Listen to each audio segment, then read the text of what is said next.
Nabi Muhammad Shallallahu Alaihi Wasallam. Muhammad adalah sosok yang amat mulia. Ia memiliki akhlak yang tinggi, rendah hati, sederhana, dan sangat jujur.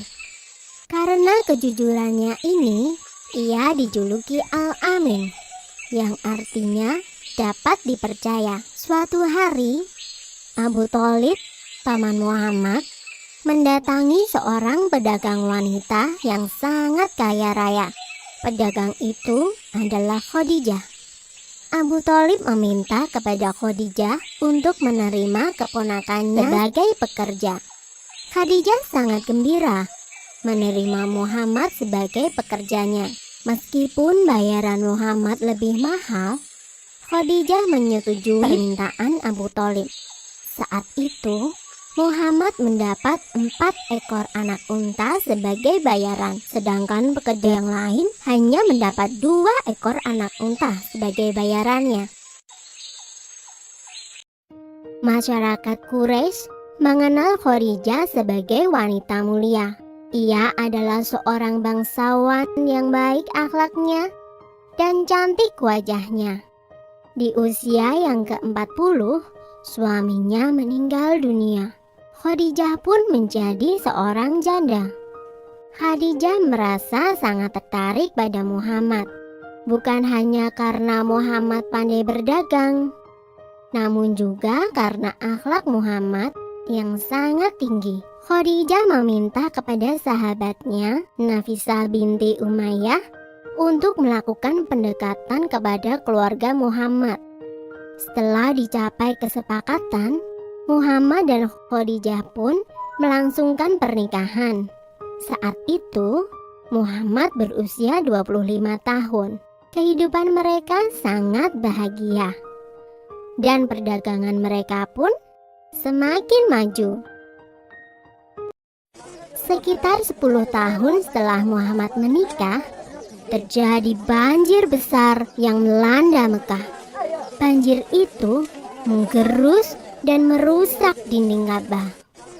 Kaum Quraisy pun bergotong royong untuk memperbaiki Ka'bah. Namun, saat hendak mengangkat Hajar Aswad dan meletakkannya ke tempat semula, para pemimpin Quraisy terlibat dalam pertengkaran. Mereka saling berebut untuk mendapatkan kehormatan mengangkat Hajar Aswad. Karena pertengkaran ini, perang saudara hampir saja terjadi. Para pemimpin saling bersekutu dan bersiap untuk perang.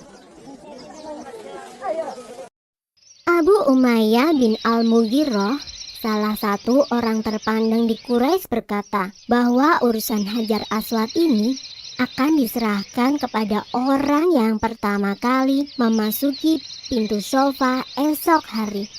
Dan Allah menentukan bahwa Muhammadlah orangnya. Sungguh mudah bagi Muhammad menyelesaikan masalah itu. Ia membentangkan selembar kain dan meletakkan Hajar Aswad di tengah-tengahnya. Kemudian, ia meminta pada para pemimpin Quraisy untuk memegang tepi-tepi kain tersebut. Dan bersama-sama mereka mengangkat Hajar Aswad dan mengembalikannya ke posisi semula. Masalah pun terselesaikan dengan damai, dan Muhammad pun semakin dihormati. Kaum Quraisy tidak berbeda dengan kaum-kaum sebelumnya. Mereka mulai meninggalkan ajaran yang benar dan mengikuti ajaran yang salah, berbohong, curang, menganiaya, merampok, dan bersekutu dengan setan menjadi kebiasaan kaum Quraisy. Tidak ada lagi ibadah kepada Tuhan. Muhammad merasa gelisah dengan perilaku kaumnya. Ia berusaha memikirkan cara untuk membawa kaumnya kembali ke jalan yang benar. Kemudian, ia memutuskan untuk menyendiri di Gua Hiro.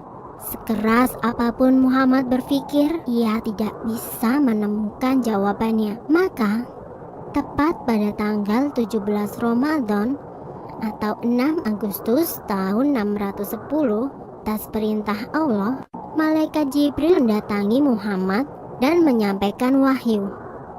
Saat itulah Muhammad mengemban tugas sebagai Nabi Allah, bukan hanya untuk kaum Quraisy, namun untuk seluruh umat manusia. Dan ia merupakan nabi terakhir. Tidak ada nabi lagi setelahnya. Dakwah pertama yang diemban oleh Nabi Muhammad dilakukan secara sembunyi-sembunyi. Dimulai dari keluarga dan sahabat-sahabat terdekatnya, yaitu Khadijah, Ali bin Abi Thalib, dan Zaid bin Haritsah.